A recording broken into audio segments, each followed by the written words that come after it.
He's home. Oh, here we go. Oh. Okay, welcome everyone. Welcome to the Virgin Authors Show. We are three friends bonded by our love of writing and struggling to navigate the publishing world. I'm Mandy McGuire. Hi everyone, I'm Jana Vandelar.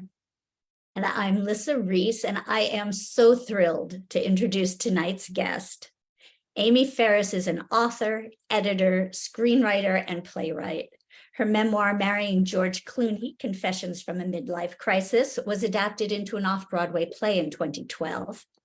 Amy's list of awards and accolades include being one of 21 leaders for the 21st century by Women eNews in 2019 and being named one of NextTribe's Women of the Year in 2021, which goes to show that Amy is not only beloved by her thousands of followers, but is also widely admired and respected. And we are so honored to have her here today. Unfortunately, our second guest, Amy's publisher, Brooke Warner, is unable to be here, but Brooke co-founded a groundbreaking hybrid publishing house called She Writes Press, which is a mission-driven, female-run alternative to both traditional and self-publishing options. And hopefully we'll have time for Amy to shed some light on that process that her book took. Yeah. I first met Amy during the COVID Zoom days, and all three Virgin authors met her in person at last year's Kauai's Writers Conference. We invited her on the show to talk about her new book, Mighty Gorgeous. Amy, thank you for being here tonight. Thank you for having me. Oh my God, this is so incredible. Yeah, we love Amy Ferris, you guys. So we just do. So your book is awesome. So this is gonna start us off. I would like to start by saying that Mighty Gorgeous came out just this month. It already has a 5-star rating on Amazon, so congratulations. And your subtitle, A Little Book About Messy Love, plays into how deceptively simple this book is.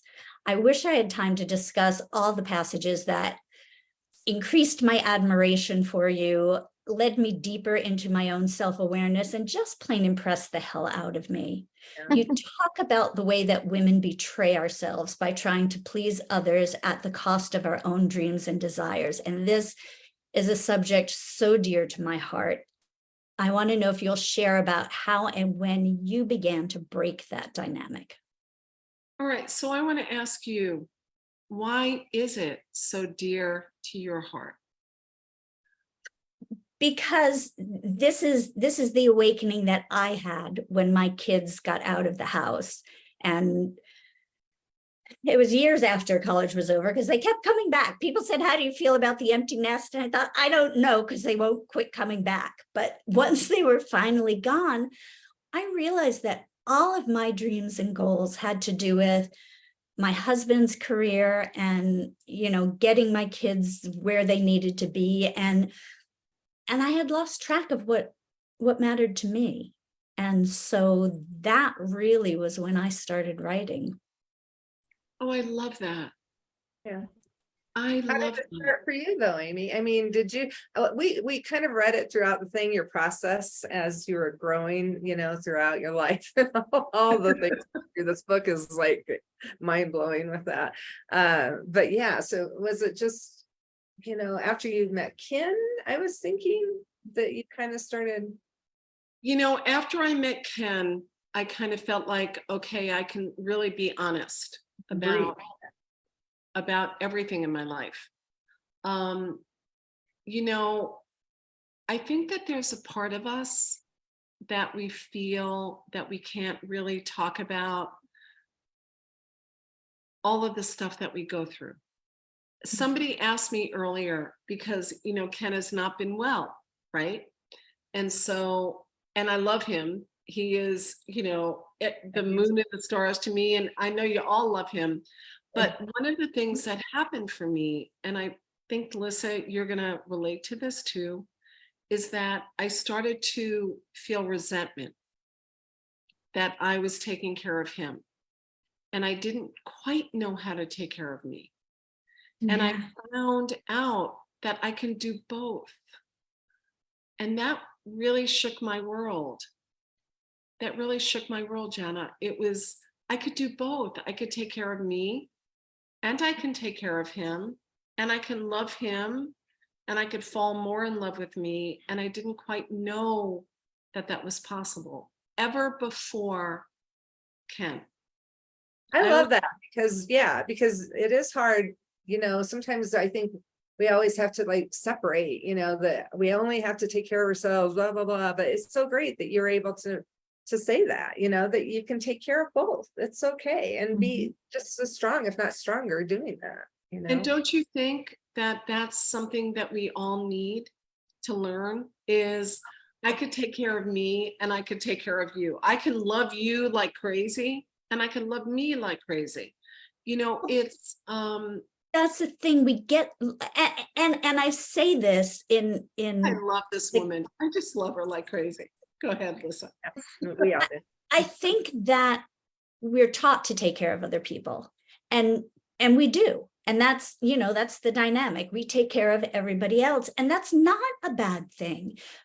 But what most of us haven't learned is what you just said, that it doesn't have to be at the expense of ourselves. Right. But, you know, Correct. it took Right. me until, you know, like well into my 50s when the kids are gone, when I was like, oh yeah, I used to have dreams. I used to have things I wanted to do that weren't make my husband more successful. So yeah, I think that that is one of the greatest lessons that we can all learn is how do we balance our life and how do we balance loving other people? How do we take care of other people when they're not well or they need us? And how can we also honor our own lives? And it's really hard. Yes. Yeah. We weren't taught that. I was taught to please others in order to be loved, right? Yeah. well, That was a good great- girl syndrome.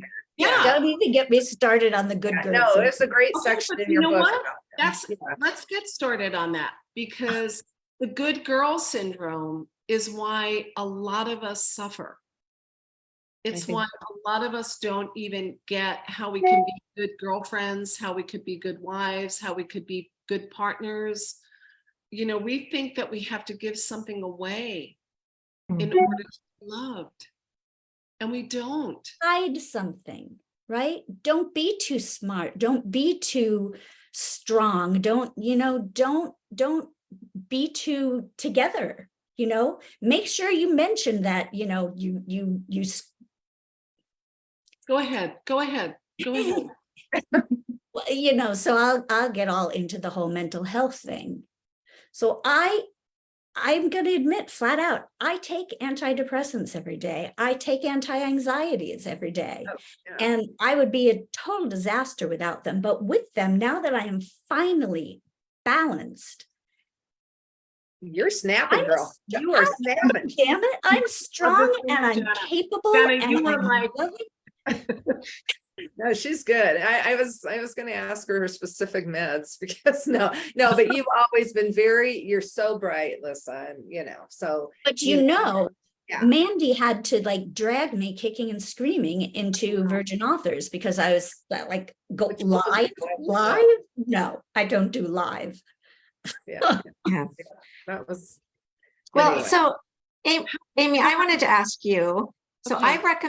I think this would be a wonderful Christmas gift, your book for anybody, but specifically the women in my life, my friends, my nieces, my family. My daughter. You talk about some really serious life situations in your book, but you always come back to love. And those of us who have met you in person, and I have a wonderful story of the first time I saw you in person, but you just exude warmth and generosity. So can you kind of talk a little bit do you have suggestions for people who've gone through serious trauma, childhood trauma, relationships, family, and how do you get to the place where you can love deeply and with your entire heart when you've gone through so much pain and when everyone has gone through so much pain? Oh my God, what a question. Leaning forward. I want to know. I want to know. So I think that for me, and I think I share this in the book, that a lot of what I was brought up in, with my mom, with friends, with, I learned who I didn't want to be. I didn't want to be like my mother. I didn't want to withhold. I didn't want to be, I didn't want to be greedy with love. Mhm. You know, Oh, I, you I say write that. a lot about, don't hoard love. Yeah. I think for a lot of us, a lot of women in particular, if we were brought, a lot of women, if we were brought up in a family or with, where love was conditional, I made a decision that I was never going to do that with another human being. Mm. And, we That's live beautiful. in a world where, and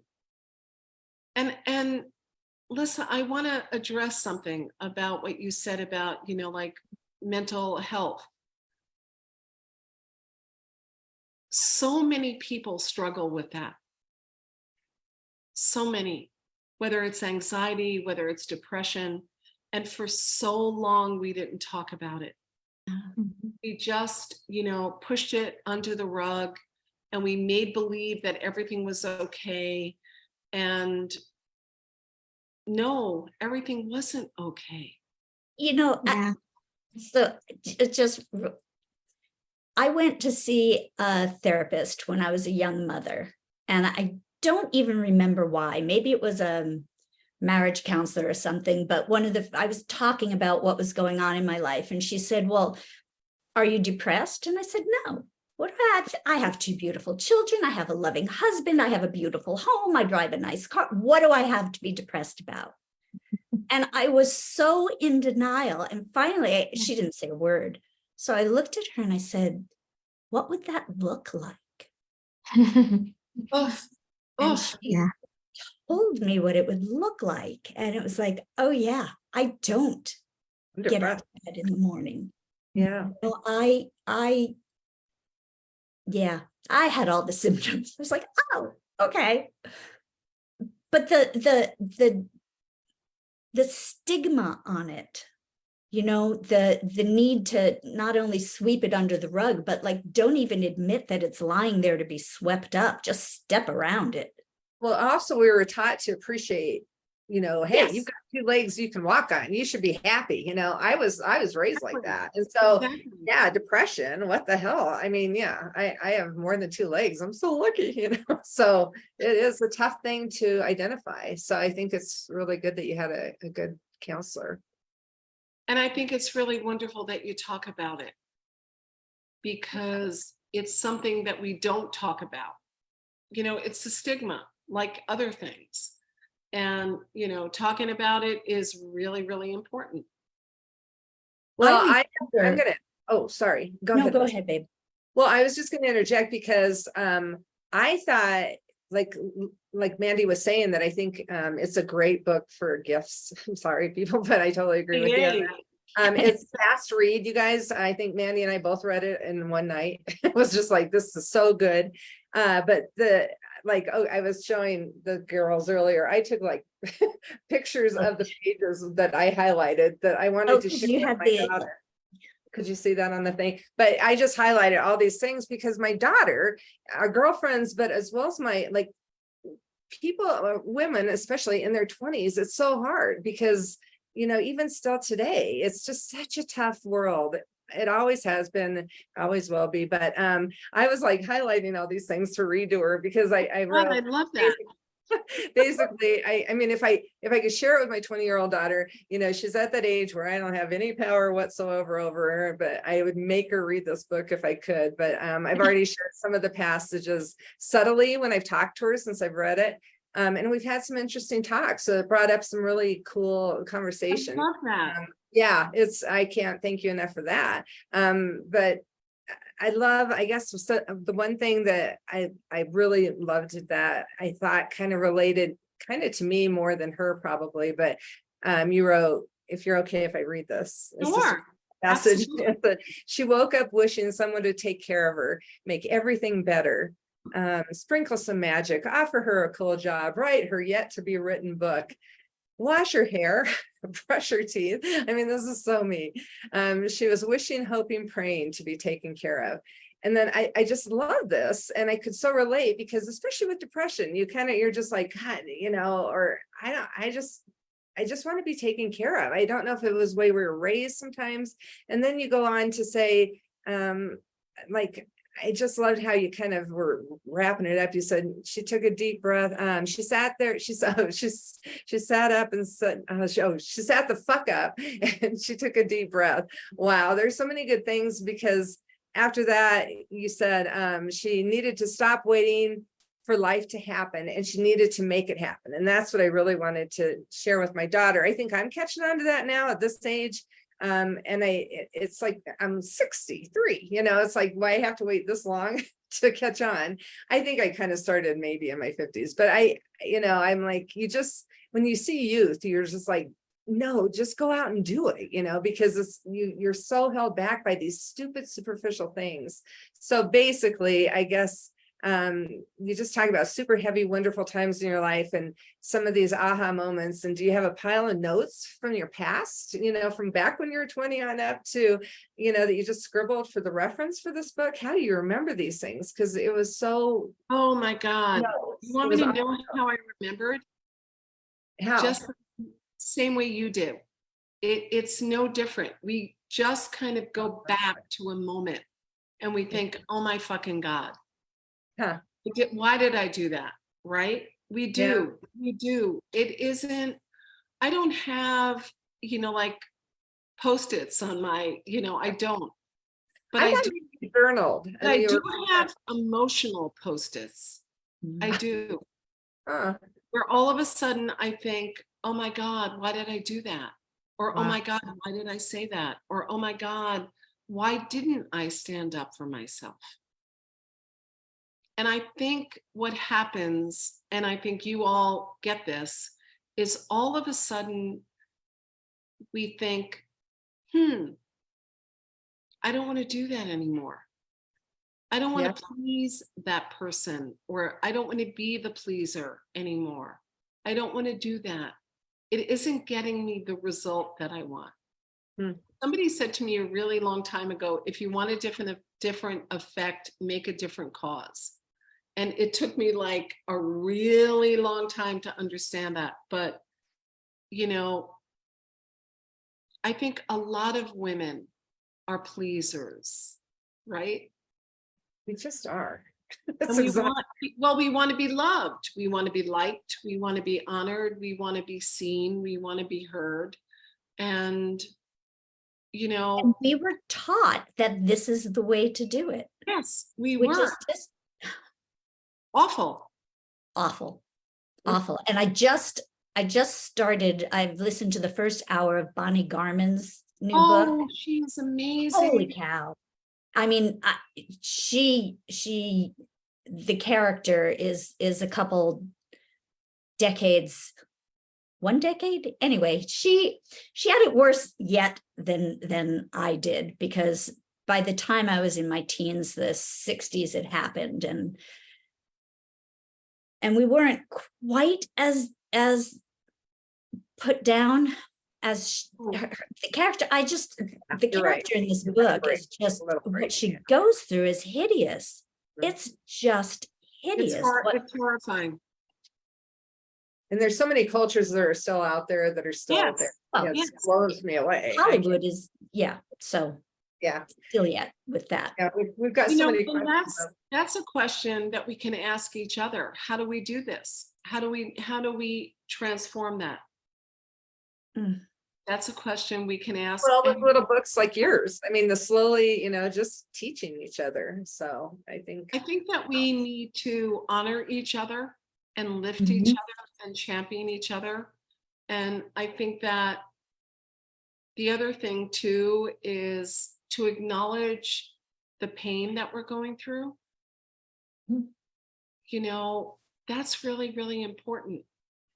to Yeah. say, oh my God, I know what you're going through, and really know what someone is going through.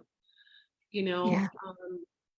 And when that when I put together Shades of Blue, you know, it was right after Robin Williams took his life.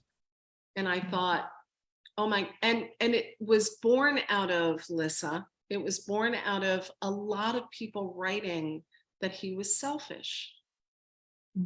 yeah. Well, I heard that he A was depressed. lot of people were writing, oh my God, he's so selfish. He, you Oh, know, for suicide. Deprived us of him. yeah. And that struck me. That hit a chord with me, because I, at 14, you know, tried to take my own life. Yeah.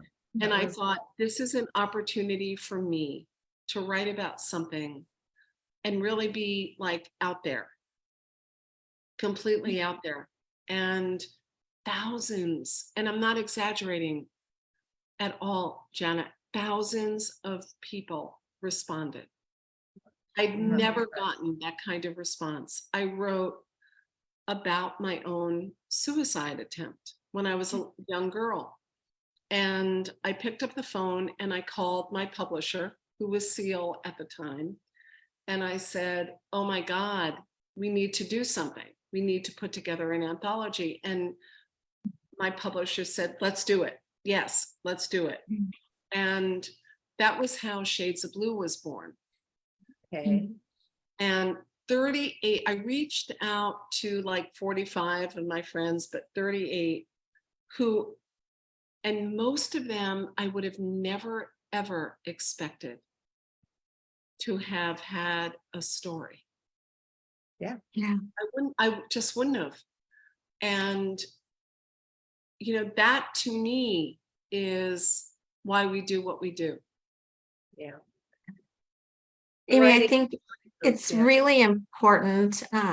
Something I'm learning here in my 50s, and what you're just saying about being there for each other and actually supporting each other, and coming from a place of, you know, being vulnerable. We have to be willing to be vulnerable with what we've gone through and how we're feeling, to have authentic relationships. Because if you're not willing to really share those details, I mean, you're willing to share all these years later something very traumatic that you went through, and that's really vulnerable. It draws people to you, and is that bridge that they feel they can talk with you about something. So having authentic relationships, I mean, we have to be really open about things we've gone through or how we're feeling. You know, vulnerability is so underrated. Yeah. It is. It's hard. It's really hard for many people. It's excruciating. Vulnerability is excruciating, because what you're doing is you're not only being vulnerable, you're being honest, you're being raw, you're being real, you're being authentic. Yes. Think about vulnerability. It covers an entire, and for me, it's the only way to do it. It is the only way to do it. Yeah, I just think it How many adds so lives much. can we change? Yeah, right. Yeah. Maybe there's a healing that takes place when we admit to our ugliness, our mistakes, the things we did that, as you say, oh my God, why did I do that? Why did I say that? So I'm going to confess right here and now that my closest, I was never the kind of depressed that wanted to take my own life, but I had a best friend who committed suicide, and I was so angry at him. And I know how wrong that is, but I was so angry. I get it. Like Robin Williams. Yeah, that's your reaction. It's a natural reaction. It is. I would be angry also, but I wouldn't. you just said something about vulnerability.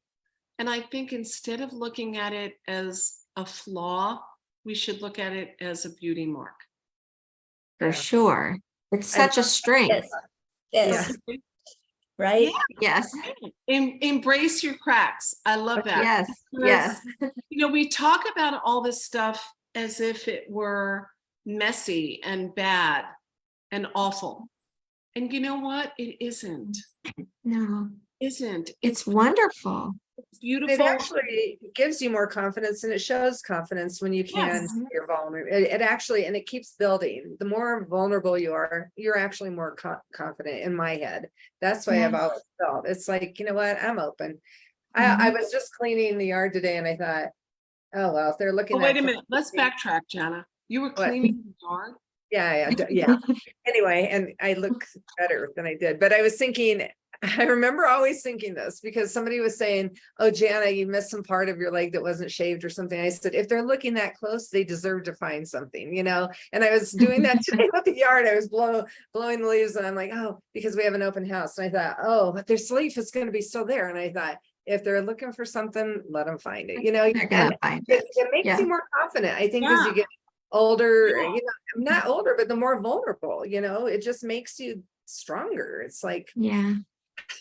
anyway. So we are running so far out of time and we have so many questions. I have this, Go ahead. we have a wonderful question. Well, I don't know, well, it is a question, but I loved meeting you and your husband, Ken, in Kauai last year. Awesome. Your relationship was really wonderful to watch. Like, you're so adorable and fun and cute together. And do you remember the shirt that Ken wore that got so much attention? Yes, I do. It was Yes, a I t-shirt, do. So cute, yeah. a t-shirt that said arm candy. Yes. And I was so over the moon in love with you two. It was so much fun. Everyone was just laughing. You guys are really cute together, and it's obvious how much you love each other.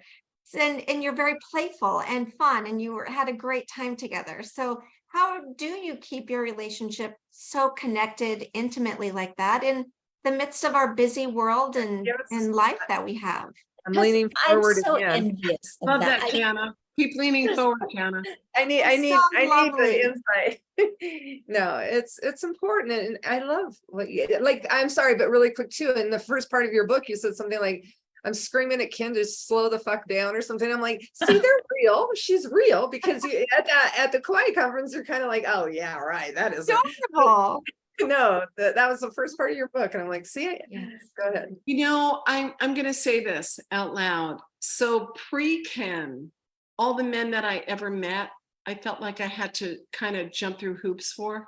Yeah. Can you relate to that? Yeah. It was like, oh my God, what can I do? How do I buy? How much, what can I get you? And then I met Ken, and I think I ran out of the pleasing steam. And I thought, I don't really give a shit. If he likes me, There's the secret. doesn't People like- write it down.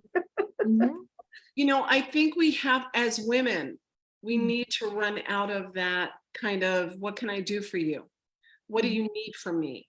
How can I love you? How can I love you more? And when I met Ken, honestly, it was one of those things where, you know what? I don't give a shit if you love me. I don't care if you like me, but you said you were going to call me and you didn't. Yes. That was a very big moment for me on a movie set. Wow. Where there were like all of these people and nobody knew I was showing up, and they were shooting a scene on the 59th Street Bridge. And I've written about it ad nauseum, but I didn't care. Mhm. And I think that when we all stop caring about what other people think of us, and we can be our authentic selves, if people don't want us in their lives, fine. Yeah. But the people who, and I know you and I, Lissa, have talked about this. We talked about this. When people accept you and say, you know what, you're right. You know what, you're right. If I have to jump through hoops for anybody, whether it's Ken or anybody, I don't want you in my life. Yeah. Don't. They, And I- they love you for you, not for what you do for them. or love you simply because you exist, Yes. right? Yes.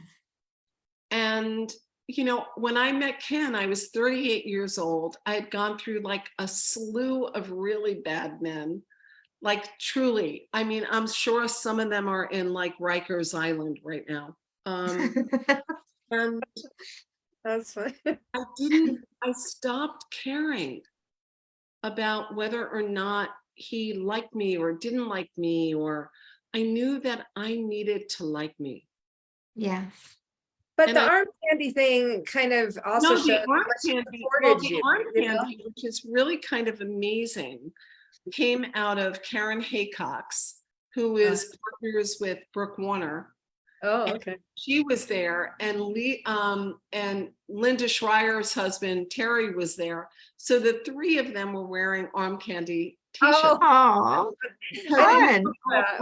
fun. Brooke and Linda and I were all a part of Kauai, you know, the conference, and they were all there as arm candy. The other, Support.